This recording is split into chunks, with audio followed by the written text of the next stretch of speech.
నమస్తే, welcome to our channel. నేను మీ Venkatesh. Welcome to our channel. మొత్తానికి అసెంబ్లీల పెంపుకు కేంద్రం సిద్ధమైంది. దానికి సంబంధించిన వార్త ఒకసారి చదువుకునే ప్రయత్నం చేద్దాం. ఇక్కడ దాదాపుగా తెలంగాణలో కానీ ఆంధ్రప్రదేశ్లో కానీ ఎక్కడ కానీ యువత రాజకీయంలోకి అంటే ఒక తరం వెనకనో ఒక తరం ముందుకొచ్చే ప్రయత్నం చేస్తూ ఉన్నారు.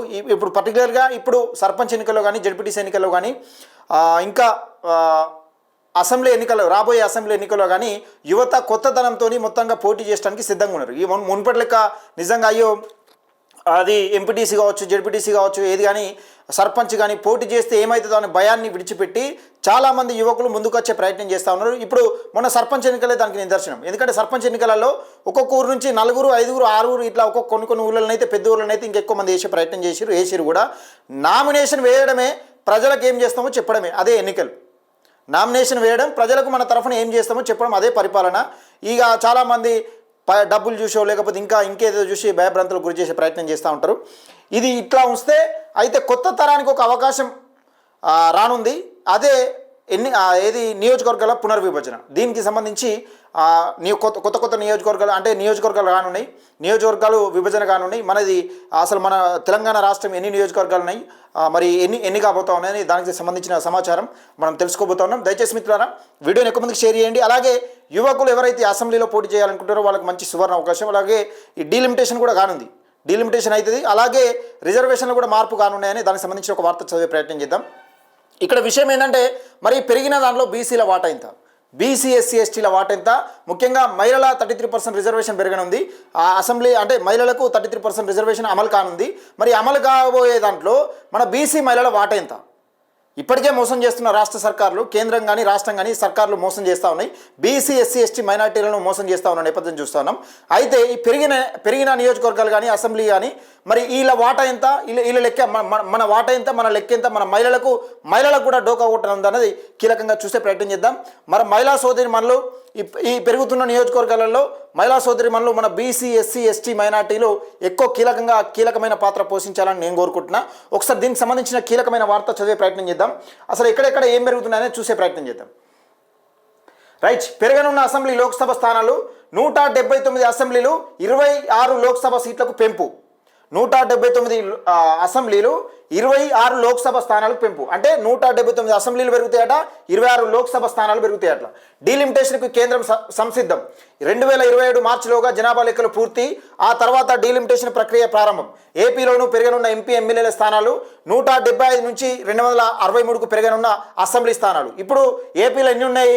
173 ఉన్నాయి, 175 ఉన్నాయి. దాన్ని 263కు పెరగనుందట.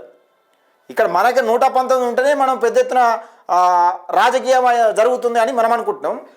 అక్కడ అసెంబ్లీలు 175 ఉన్నాయి, మళ్ళీ దాన్ని 263కు పెరగనున్నాయట. ఇంకెంతమంది ఎమ్మెల్యేలు తయారవుతారని ఒకసారి ఆలోచన.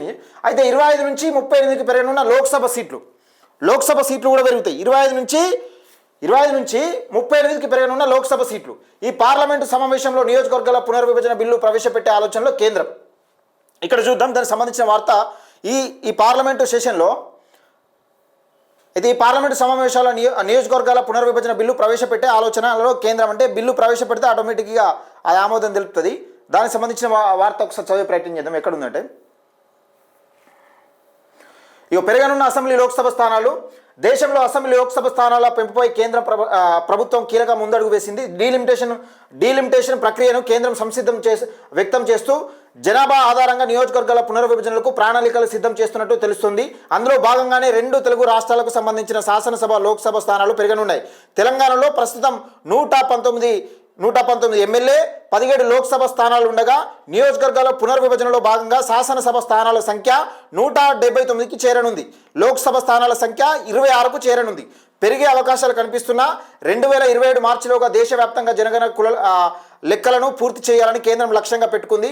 ఆ తర్వాత డీలిమిటేషన్ ప్రక్రియను ప్రారంభించి కొత్త నియోజకవర్గాల రూపకల్పన చేపట్టాలని యోచిస్తుంది. ఈ ప్రక్రియలో రాష్ట్రాల వారీగా జనాభా భౌగోళిక పరిస్థితులు పరిపాలన అవసరాలను బట్టి అంశాలను పరిగణలోకి తీసుకోనున్నారు. ఇదే సమయంలో ఈ మార్పులు రాజకీయ సమీకరణలపై కూడా ప్రభావం చూపే అవకాశం ఉందని విశ్లేషకులు భావిస్తున్నారు. నియోజకవర్గాల పునర్విభజనలో ప్రాంతీయ ప్రాతినిధ్యం పెరగడం, కొత్త నాయకులకు అవకాశాలు కలగడం వంటి మార్పులు సంభవించనున్నాయి. కేంద్రం ఈ అంశంపై చట్టపరమైన చర్యలకు సిద్ధమవుతున్నట్లు సమాచారం. ఇదిలా ఉండగా ఆంధ్రప్రదేశ్లో కూడా ఎంపీ ఎమ్మెల్యే స్థానాలు పెంపు జరిగే అవకాశాలు కనిపిస్తున్నాయి.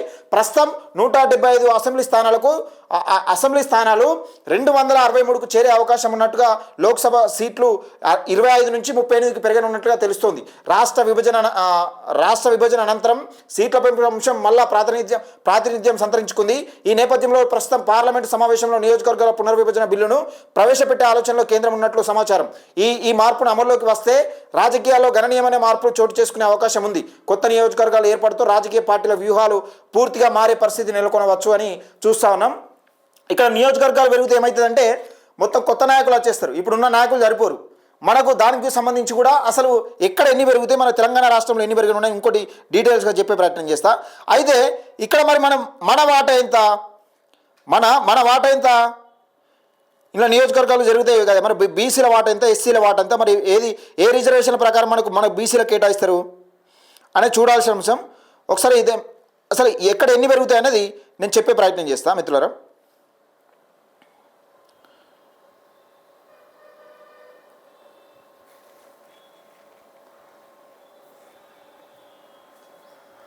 రైట్, అయితే లోక్సభ అసెంబ్లీ స్థానాల్లో 50% పెంపు.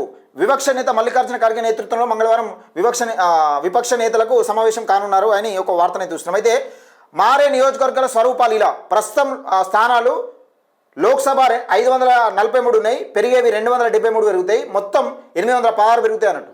816 అవుతాయి. 543 ఉన్నాయి, 273 పెరుగుతాయి, మొత్తం 816 అవుతాయి. మహిళలకు 270 అన్న కేటాయించాలి. దేశవ్యాప్తంగా అసెంబ్లీలు ఎన్ని ఉన్నాయంటే 4123 ఉన్నాయి, పెరిగేటి ఏమో 2063 పెరుగుతాయి, 2062 పెరుగుతాయి, మొత్తం 6085 అవుతాయి మొత్తం అసెంబ్లీ స్థానాలు దేశవ్యాప్తంగా. అయితే 2042 6185కి వెళ్ళి 2042 స్థానాలు మహిళలకు కేటాయించాలి. 33% రిజర్వేషన్ కన్ఫామ్ అయితే. ఏపీ అసెంబ్లీ 175 అసెంబ్లీలు ఉన్నాయి, పెరిగేవేమో 88 పెరుగుతాయి, 263 ఏమో మొత్తం అవుతాయి. ఏది 175 88 263 అవుతాయి.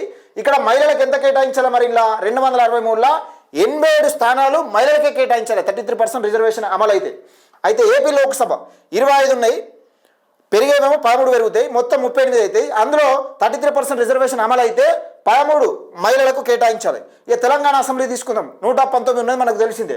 అయితే 119 ఉంటే 60 పెరుగుతాయి, 179 అవుతాయి. ఇందులో 60 పెరిగిన 60 అనుకో, ఇక పెరిగిన 60 మహిళలకు కేటాయించలే. మరి ఇలా మా బీసీ మహిళలు ఎంతమంది, మా ఎస్సీ మహిళలు ఎంతమంది, ఎస్సీల కంటే రిజర్వేషన్ ఉంటాయి, మా బీసీ మహిళా సోదరి మనలు ఎంతమంది పెరుగుతారు, ఎంతమందిని రాజకీయంగా ముందుకు తీసుకురాగలుగుతారు?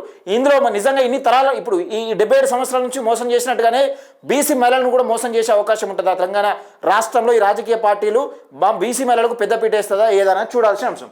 అయితే తెలంగాణ లోక్సభ స్థానాలు 17 స్థానాలు ఉన్నాయి. ప్రస్తుతం 9 స్థానాలు పెరుగుతాయి, 26 స్థానాలు అయితే. అందులో పెరిగిన 9 స్థానాలు 33% రిజర్వేషన్ అంటే కంపల్సరీ మహిళలకు 9 కేటాయించాలి. ఇది మొత్తానికైతే మహిళలకు పెద్దపీట వేయడానికి కేంద్ర సర్కారు పెరుగుతూ ఉన్నది. అయితే కేంద్ర సర్కారు ఒక నిర్ణయం వచ్చింది. అయితే ఇక్కడ విషయం ఏంటంటే యువకులకు కూడా మంచి అవకాశం ఇది. దీనివల్ల ఇప్పుడు పెరిగినవి వాళ్ళకే పోతాయి అనుకో, మహిళలకు పోయినాయి అనుకో, ఈ ఉన్న స్థానాలు, ఈ డిలిమిటేషన్ అయిన ఉన్న స్థానాలు, కొన్ని ఉన్న స్థానాలలో యువకులకు ఎక్కువ వచ్చే అవకాశం ఉంటుంది. మరి చూద్దాం, మరి ఎవరు ఏ రకంగా ముందుకు వచ్చే అవకాశం ఉంటుంది నేను కీలకంగా చూసే ప్రయత్నం చేద్దాం మిత్రులారా. దయచేసి వీడియోని ఎక్కువ మందికి షేర్ చేయండి, లైక్ చేయండి, మన ఛానల్ని సబ్స్క్రైబ్ చేసుకోండి.